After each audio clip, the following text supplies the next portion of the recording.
Humanity always believed the universe was quiet. For centuries, people watched the sky and saw only stars, planets, and empty space. No signs of life, no signals, no threats. The world slowly relaxed into the idea that humans were alone. But the truth was waiting far beyond Earth's borders, watching and judging silently.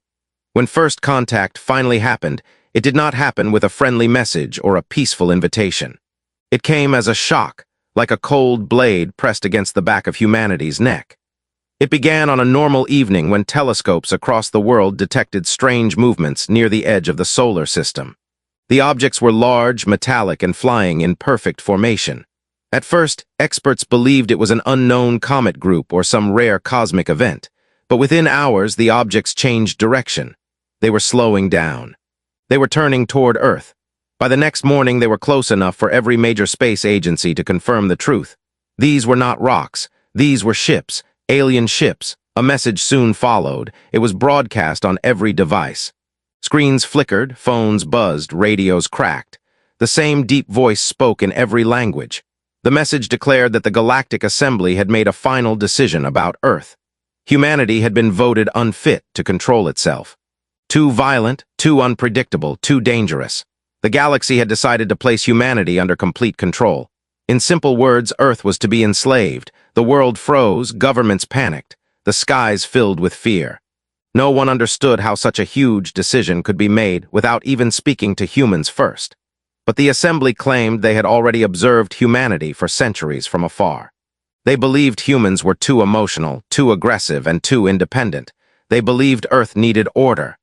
And that order came through chains. The alien ships moved into position above Earth's orbit. Giant dark shapes blocked the sunlight, casting long shadows over oceans and continents. People ran into streets, pointing at the sky as new stars appeared, stars that were not stars at all but warships. Every nation activated emergency protocols. Fighter jets shot into the sky, though they knew they could never match such advanced technology. Satellites lost connection. Power grids flickered as alien interference spread like a fog across every communication line. It felt like the end of the world was arriving quietly, without explosions, without battles. Just the cold certainty of something unstoppable. But not everyone surrendered to fear. Inside a secret command center deep under the Nevada desert, NASA and world leaders gathered. They had been preparing for something like this for years, though no one expected it to happen so suddenly. Among them stood Commander Alina Ward, a calm, sharp-minded woman known for her ability to make decisions under pressure. She watched the incoming data streams with narrowed eyes, trying to understand the aliens' strategy. "They are not attacking," she said slowly. "They are waiting. They expect us to surrender without a fight." "Because they think we cannot win," one of the officers replied. Alina shook her head. "No, it's because they think they already won." Above Earth, the alien commander of the Assembly fleet watched the planet with quiet confidence. To him, this was only routine, another world added to the long list of species brought under control. He believed humans were like children playing with fire, dangerous, emotional, but easily handled. He did not expect resistance. He did not expect creativity. And he did not expect humanity's greatest strength, the ability to rise when pushed to the edge.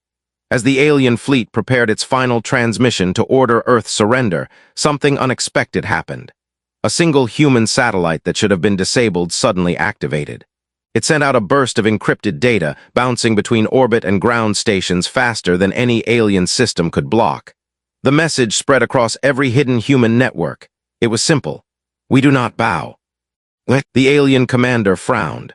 Earth was not reacting as predicted.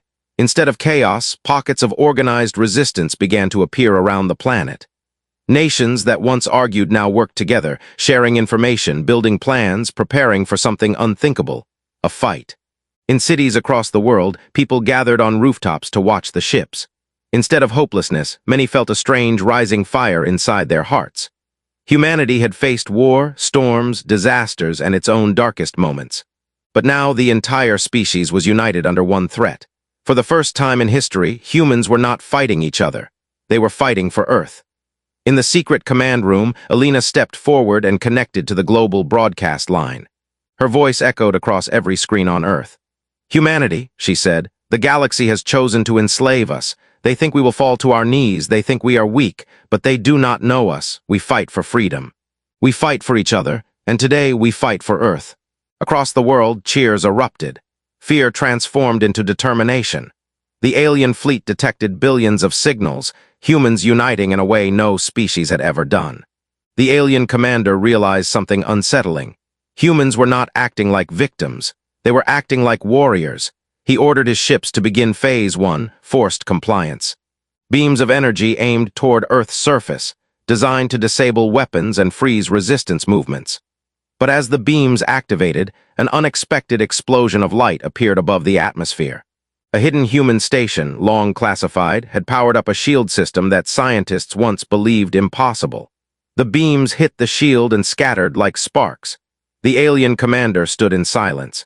Earth had just blocked the first strike. No enslaved world had ever done that before. Inside the command room, Elena watched the shield glow across the sky. She knew this was only the beginning. The galaxy had chosen war. But now humanity would show them the cost of their choice. Earth would not be taken, not without a fight so fierce that the galaxy itself would tremble. The unexpected war had begun. The first strike from the alien fleet had failed, and the news moved across Earth like electricity. People who were hiding in fear now looked toward the sky with a new emotion burning inside them. Hope. The shield above the planet glowed like a giant ring of light, reflecting the sun and the stars. It was imperfect, unstable, and untested, but it worked. And for the first time, the aliens understood that humanity was not a silent world waiting to be chained. It was a world preparing to fight. Inside the underground command center, Commander Elena Ward studied the shield's energy readings. The numbers flickered dangerously. The system had never been used before, not even in simulations. The scientists who created it had called it a dream that Earth could never afford. But now that dream was the only thing standing between humanity and slavery. "The shield won't last forever," Elena said. "We need a way to strike back, not just defend." General Ruiz leaned over the table. He was a broad man with calm eyes, but even he looked troubled. "Our weapons cannot reach their fleet. Their ships stay outside our safe range. If we fire missiles, they will detect them and destroy them before they even leave orbit."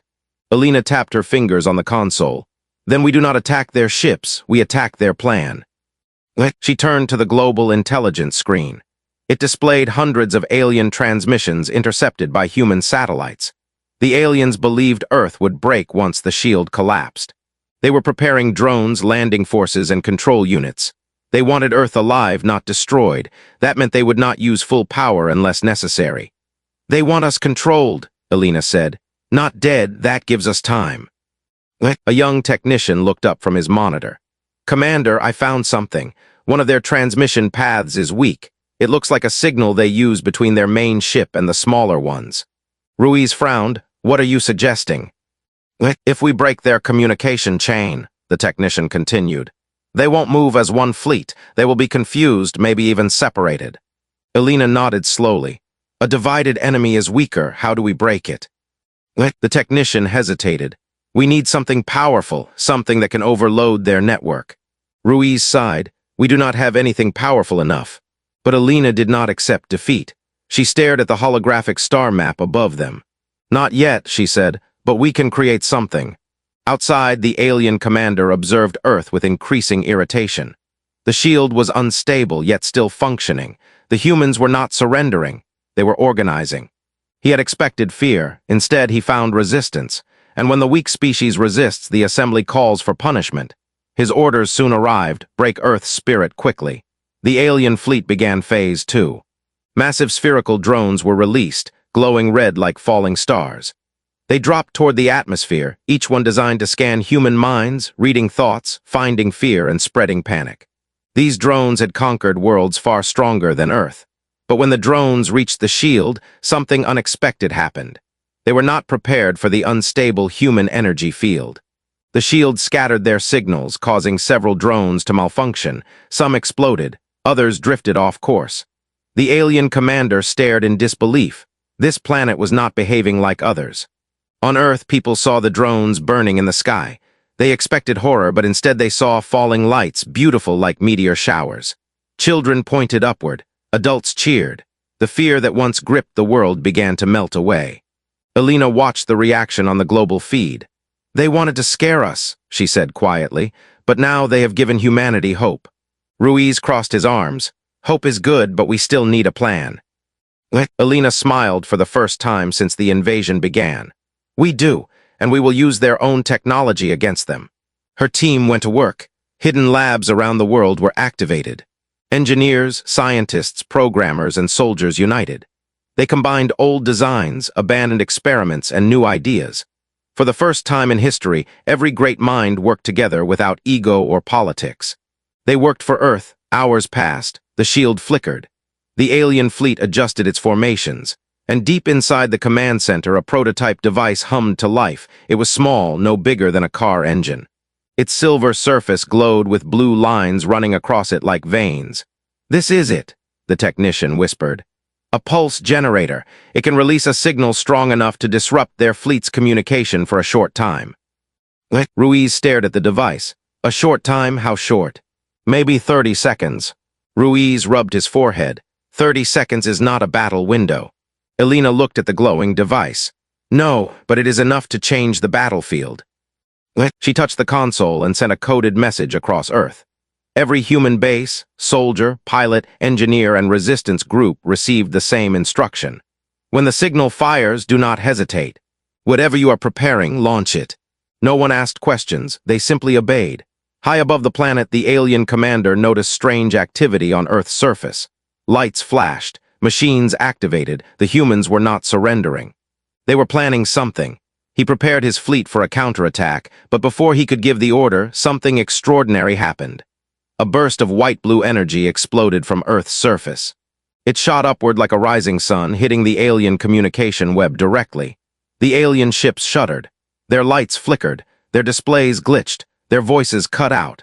For 30 seconds, the mighty assembly fleet was blind. On Earth, every human force moved at the same moment. Jets launched, satellites repositioned, ground units activated, hidden cannons fired experimental energy rounds. Nations that once argued now acted like one living organism. Humanity moved with a coordination the galaxy had never seen. The alien fleet struggled to respond. Without communication, they were like pieces on a board without a player. But the pulse ended too soon. The alien systems rebooted. The fleet regained control. The commander roared in anger. Earth had dared to attack them. Earth had dared to resist. He ordered the full power of the fleet to focus on the shield. The ships charged their cannons. Lights glowed red. The sky darkened. Earth was seconds away from destruction. Inside the command center, Alina watched the reading spike. She whispered to herself, "Hold, just hold." The shield flickered violently. Then the first blast hit. The shield cracked like glass, but it did not fall, not yet. And the war pushed into its second stage. The alien blast shook the entire planet. The shield rippled like a fragile bubble hit by a hammer. Sparks of blue energy flew out, raining down over the atmosphere. Power stations across Earth flickered. The world held its breath. Everyone expected the next strike to shatter everything. But somehow the shield stayed alive, cracked, weak, unstable, but still standing. In the underground command center, alarms echoed loudly. Scientists raced between consoles, trying to stabilize the energy flow. Alina stood in the middle of the chaos, watching numbers dance dangerously on the screens. "The next blast will break us," Ruiz warned. Alina already knew. They had seconds, maybe minutes. The alien commander stared at Earth with cold frustration. This shield should not exist. No primitive world had ever survived 2 full fleet blasts. Something was wrong, very wrong. The humans were not reacting like prey. They were reacting like rivals. He prepared to fire again. Back on Earth, Alina studied a new set of data. Something strange was happening inside the shield. It was absorbing more energy than expected, almost like it was adapting. She turned to the lead engineer. "You said the shield had a learning matrix." "Yes," he replied nervously. "The system adjusts itself based on the attack pattern, but it was never meant to face this level of power." Alina stepped closer. "Can it turn their energy against them?" The engineer froze. "In theory, yes, but only if it reaches full absorption capacity, and to reach that point the shield needs more pressure." Ruiz stared at them. "So, we need them to attack us again." Alina nodded slowly. "Yes." It was a dangerous choice. One more mistake and Earth would fall. But if they could turn the enemy's power into a weapon, everything would change. Alina opened a channel to the alien fleet. Her voice filled the bridge of the commander's ship. Calm. Controlled, fearless. "This is Commander Alina Ward of Earth. You believe you can break us, you believe you can enslave us, but you are wrong. We will not kneel, we will not obey. If you want our freedom, come and take it." Her message echoed across every ship. The alien commander stared at the screen in disbelief. A human was challenging him openly. It was not anger he felt, it was humiliation. No enslaved world had ever dared to speak to the assembly with such fire. He wanted to crush Earth simply to silence that voice. He signaled his fleet to prepare the third blast. On Earth, Alina closed her eyes. She hoped the shield's adaptive matrix was strong enough. If not, her message would be the last thing humanity heard. The sky darkened as the alien cannons charged, clouds twisted, winds roared, oceans trembled. Cities around the world went silent, waiting for impact. Then the blast hit. The shield screamed. The ground shook like a living creature in pain. Cracks spread across the glowing barrier. Energy spilled outward in every direction. Consoles in the command center sparked. Scientists fell to the floor as lights burst above them. For a moment, it looked like the entire system would collapse. But then something incredible happened. The cracks healed. The shield pulsed brighter than ever. The alien energy meant to break Earth was absorbed and redirected. The system adapted. It became stronger, more focused, more dangerous. The engineer stared in shock. "Alina, the shield has reached full capacity." Ruiz blinked. "What does that mean?" "It means," the engineer whispered, "we can fire it back." The command center went silent. Alina stepped forward. "Do it." The shield released a massive wave of blue-white energy. It shot upward like a rising sun, hitting the alien fleet before they could react. The nearest ships were thrown backward. Their hulls cracked, their systems overloaded. A chain reaction spread through the fleet like lightning dancing across water. The alien commander grabbed the edge of his console to stay upright. No world had ever turned the assembly's own attack against them. It was impossible, but Earth had done it. For a moment, shock filled the alien bridge. But their confusion soon turned to anger. The commander roared a command. "Send the ground forces. If we cannot break their shield, we will break their spirit." Massive dropships detached from the fleet. They plunged toward Earth like black daggers cutting through the sky. Each dropship carried soldiers from across the galaxy, species bred for war, trained for control, armed with weapons Earth had never seen. They were the assembly's true power. On Earth, Alina watched the dropships descend. The shield could stop orbital blasts, but it was too thin at lower levels. The dropships passed through the weakening areas like knives through cloth. Ruiz turned pale. "They are coming straight for our cities." Alina breathed in slowly. "Then we meet them there." Across the world, sirens wailed. Soldiers prepared their weapons. Civilians ran to shelters. Fighter jets sped into the clouds. Hidden human defenses activated. Rail cannons, drone swarms, EMP towers, and experimental vehicles that had only existed in theory until today. The war had come to the surface. The first dropship landed in an empty desert, sending dust across the horizon. Its metal door slowly lowered, revealing towering alien shock troops with dark armor and glowing eyes. But instead of fear, they found rows of human soldiers waiting in formation. The aliens expected panic. They found discipline. The aliens expected weakness. They found strength. And when the first alien soldier stepped forward, a human fired the first shot. The battle that followed was fierce, loud, and brutal. Human bullets sparked off alien armor. Alien plasma burned across the ground. Explosions lit the sky. Dust and smoke filled the air. But the aliens were not prepared for one thing: human strategy. They fought differently. They moved quickly. They adapted to attacks faster than the aliens expected. And they fought with a fire the assembly had never seen before. In city after city, human forces did the impossible. They held the line. But the alien fleet did not stop. More dropships entered the atmosphere. More soldiers landed. More battles erupted across Earth. Humanity fought with everything it had. Still, the aliens were stronger. They had numbers. They had technology. And slowly, step by step, they pushed forward. Earth was winning small battles, but losing the larger war. Back in the command center, Alina watched red markers spread across the map. She clenched her fists. "We need a new plan," she whispered. Ruiz nodded. "We need something they do not expect."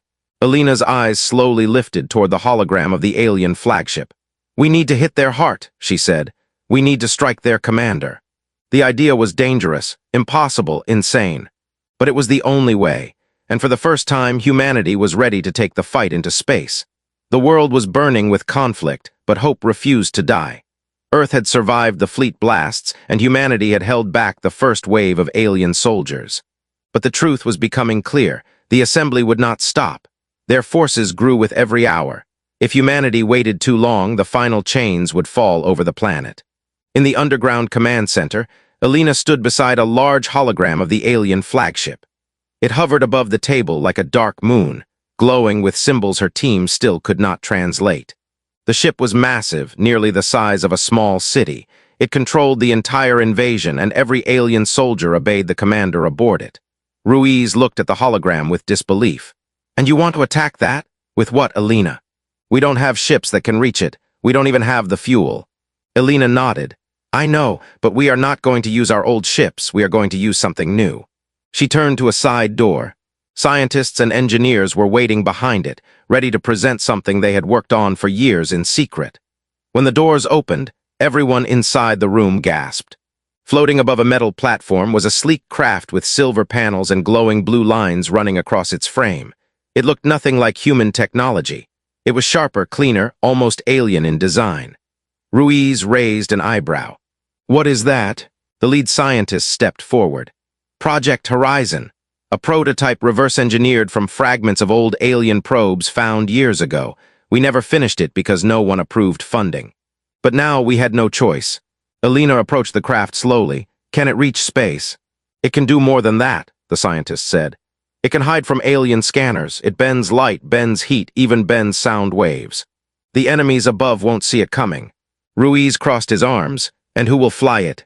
Everyone turned to Elena. She said nothing at first, but her eyes held a clear answer. The scientist spoke for her. "She is the only one trained for this." Ruiz stepped closer. "Elena, if you go up there, you may not come back." Elena looked toward the hologram again. "If no one goes, no one will come back." There was silence, heavy, cold silence. Everyone knew she was right. Meanwhile, above Earth, the alien commander observed the battles with growing frustration. His troops were stronger, faster, and better equipped, yet the humans continued to surprise him. They fought with anger, unity, and creativity. They adapted quickly. They changed tactics every hour. No world in the assembly had ever resisted like this. One of his advisors approached him. "Commander, our soldiers are pushing forward, but slowly. The humans resist with strange strategies. Their shield is also adapting. We may need full force." The commander shook his head. "No, full force will damage the planet. We want them alive, not destroyed. We will break their leaders. Once they are gone, their spirit will fall." The advisor bowed and left, unaware that a small, unmarked human satellite had drifted close to the flagship. It was scanning the alien systems, collecting data quietly. It was part of Elena's plan. Back on Earth, engineers worked quickly to load Project Horizon with equipment. The ship hummed with soft energy. Elena suited up in a dark flight suit with protective plates along the arms and legs. Her helmet carried a visor that could link to the ship systems. Ruiz approached her. "I still think this is insane." She smiled faintly. "Most great things begin that way." He sighed. "At least let me send a team with you." "No," Elena said firmly. "The Horizon works best with one pilot. A small crew increases risk, and right now Earth cannot afford risk." Ruiz nodded slowly, accepting what he could not change. Before entering the ship, Elena looked at the large digital screen displaying the world. Red zones represented alien-controlled areas. Blue zones represented human-held territory. The red spread wider every hour. "We don't have time," she whispered. Then she stepped into Horizon. The cockpit was compact but advanced. Controls glowed softly under her fingertips. The ship felt almost alive, responding to her presence before she even touched anything. She activated the engines. A low vibration passed through the floor. The scientist spoke through the radio. "Horizon ready for launch." Elena breathed deeply. "Start the lift." Metal clamps released. The ship floated upward. The launch elevator carried Horizon toward a hidden runway disguised under a desert mountain. Elena guided Horizon deeper into the alien flagship's interior tunnel. The ship moved slowly, silent like a shadow in the dark. Strange symbols glowed on the walls, curved shapes, sharp edges, and flowing lights that shifted as if alive. The structure felt more like a living creature than a machine. Elena had flown many advanced crafts in her life, but this felt different, ancient, powerful. Her ship's scanners picked up faint energy lines that formed a path. She followed them until the tunnel opened into a vast chamber. Massive metallic columns rose toward the ceiling like giant trees. Alien soldiers walked across bridges above her, tall creatures with glowing armor, some with 4 arms, others with insect-like bodies. Their weapons pulsed with bright energy, but none of them saw horizon. Elena took a slow breath. Good, cloaking still works. She moved deeper into the chamber until she found a secure landing spot behind a large support pillar. The moment the ship settled, she activated the final cloaking mode. Horizon became invisible, completely blending into the surroundings. She stepped outside. For the first time, she stood inside an alien ship. The floor felt warm beneath her boots. The walls hummed with a low vibration as if the ship were breathing. She kept her steps quiet and controlled. Her suit automatically mapped every corridor she passed, building a layout in her visor. The deeper she went, the more alien sounds she heard, voices, mechanical hisses, faint echoes of commands. She moved carefully through dim hallways, using shadows to hide. Small floating drones passed by, scanning the air. She pressed herself against a wall each time one drifted near. Her heart pounded, but she kept moving. Her visor displayed a highlighted route. The source of all alien commands came from the upper central core. If she could reach the core, she could disrupt the control systems. She could break the chain that connected the entire fleet. She could stop the invasion. She whispered to herself, "Just get to the core, just reach the commander." As she approached a large door, her suit picked up powerful energy readings. This was a gateway to an elevator, one that rose directly toward the central levels. She placed her hand on the control panel. It flashed red. "Locked," she muttered. She needed another way. Footsteps echoed behind her. She flattened herself against the wall as 3 alien soldiers walked past. Their armor glowed dimly, and their language sounded deep and rhythmic. One of them carried a small device shaped like a curved crystal. When they passed, she noticed something important. The device opened the door. A key. Elena followed them. She kept her distance, staying behind pipes and consoles. When the soldiers reached another hallway, the group split. 2 went forward, 1 turned left. The soldier with the key was alone. Elena waited until he stepped away from the others. Then she moved fast and silent. With a quick strike to the back of his neck, the soldier collapsed before he could react. She dragged him behind a pillar and removed the device. "I'm sorry," she whispered. She did not enjoy hurting anyone, but Earth depended on this mission. She returned to the locked door and pressed the crystal device to the panel. The lights turned green. The door slid open. The elevator rose silently, taking her through the inner layers of the ship. As she moved upward, she saw flashes of strange rooms through the glass. Chambers full of glowing spheres. Other rooms where alien scientists monitored huge screens showing Earth. And even training halls where soldiers practiced movements that looked like alien martial arts. She was entering the heart of the assembly's power. When the elevator stopped, Elena stepped into a wide corridor that led to a curved metallic door decorated with large glowing symbols. Her visor translated the marking. Command Throne Room. This was it. She stepped forward. Inside, the room was enormous and filled with tall holograms displaying Earth's atmosphere, shield, and battles across the planet. The alien commander stood at the center. He was taller than any alien she had seen so far, almost 3 meters in height. His armor was black and silver, lined with glowing red veins. His face was hidden behind a mask shaped like a sharp skull. He turned. He sensed her. Elena froze. Even with cloaking, even with silence, he felt her presence. His voice rumbled across the room. "Human, you are brave to come here, but bravery is not strength. You cannot stop what has already begun." Elena stepped forward slowly, dropping her cloak. She stood face to face with the leader of the invasion. She held no gun in her hands, only determination in her eyes. "You think humans are weak," she said quietly. "You think we break easily, you think we obey, but you are wrong. You looked at us from a distance and believed you understood us. But you do not know what humanity becomes when someone tries to take our freedom." The commander tilted his head. "Your world will kneel, it is inevitable. The galaxy voted. You are outnumbered, outmatched, out-evolved." Elena shook her head. "No, you underestimated us. That was your first mistake." The commander raised a hand. Energy swirled around it, forming a red sphere of power. Elena felt the heat hit her skin even from a distance. "You came here to die," he said. "No," Elena replied. "I came here to end this." She tapped her suit twice. A small device activated on her belt, a prototype EMP disruptor designed to shut down alien systems from inside their own ship. The commander reacted instantly, firing the red sphere. Elena dove to the side. The blast scorched the floor where she had stood.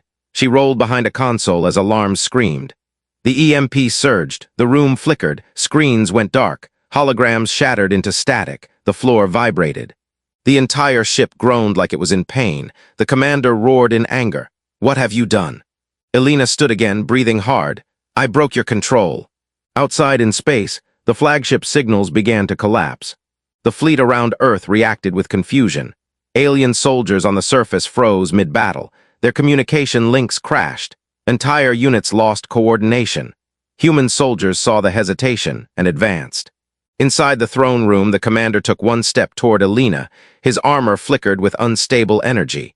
"You have doomed your planet," he growled, "and you have doomed yourself." Elena prepared for the fight of her life. The war had finally reached its most dangerous moment. The alien commander stepped forward, each heavy movement shaking the floor beneath Elena's feet. His armor pulsed with unstable energy, sparks jumping across the metal like angry lightning. The EMP disruptor had weakened his systems, but it had not stopped him. If anything, it made him more dangerous. His power flickered wildly, unpredictable and fierce. Elena steadied her breath. She knew she had only a few minutes before the disruptor burned out completely. She could not escape. She could not hide. She had to finish this here, inside the heart of the enemy ship. The commander swung his arm. A blade of red energy formed instantly, slicing through the air. Elena ducked just in time. The blade cut through a metal console, melting it into a glowing liquid. Sparks rained across the room. "You cannot win," the commander growled. "You are alone, you are weak. Humanity will fall once you are gone." Elena moved quickly, using the environment as cover. She grabbed a fallen metal plate and deflected another energy strike. The impact pushed her backward, her arms shaking from the force. "You still do not understand us," Elena said, catching her breath. "Humans do not fight alone. Even when one stands here, millions stand with me." The commander tilted his head. Empty words. He charged at her. She dodged again, barely avoiding the energy blade. The commander's strength was overwhelming, but he was slower now, his systems flickering. The EMP had damaged more than he realized. Elena activated her suit's shock emitters. When the commander swung again, she slammed her arm into his chest. Electric pulses exploded across his armor. He stumbled, roaring in anger. But he did not fall. He raised both arms and unleashed a massive energy wave. Elena was thrown across the room, hitting the wall hard. Her suit sparked. Pain shot through her body. She struggled to stand. The commander walked toward her, each step echoing like a drumbeat of doom. "Your planet will be controlled, your people will kneel, and your name will be forgotten." Elena wiped blood from her lip. "No, humanity will never kneel." Her hand found the final device she carried, a small silver sphere with blue veins glowing softly. The last piece of Project Horizon's technology, a core destabilizer. She stood slowly. The commander lifted his arm, preparing the finishing strike. His energy blade grew brighter than before, large enough to tear the room apart. Elena pressed the sphere to her chest and activated it. A soft hum began. The commander paused, confused. "What have you done now?" Elena stepped toward him. "Your ship runs on a central energy heart. This device overloads any energy source it touches, and I am going to attach it to your core." The commander roared and charged. Elena ran toward him. They collided in the center of the room. His blade sliced across her suit, cutting deep, but she ignored the pain. She forced her body forward and pressed the glowing sphere against the center of his armor. The sphere activated instantly. Blue cracks spread across the commander's body and the entire room. Lights shattered. Alarms screamed.